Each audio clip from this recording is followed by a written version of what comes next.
Doctor साहेब येऊ का? हा या या या बसा.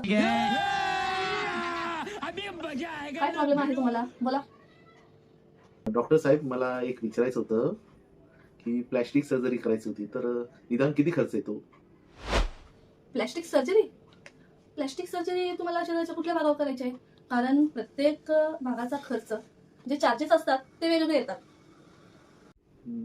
म्हणजे समजा चेहऱ्यावर करायची झाली तर निदान किती खर्च येतो? चेहऱ्यावर म्हटलं तर 1 ते 1.5 लाखापर्यंत खर्च येईल. समजा प्लॅस्टिक जर आम्ही दिलं तर खर्च किती येईल? प्लॅस्टिक तुम्ही उठा उठा उठा चालू पडा. उठून सुटून कसले कसले पेशंट येतात, इथं काय मस्करी आहे काय? प्लॅस्टिक सर्जरी करायची. रोम रोम भाइयों, सिस्टम पार देंगे.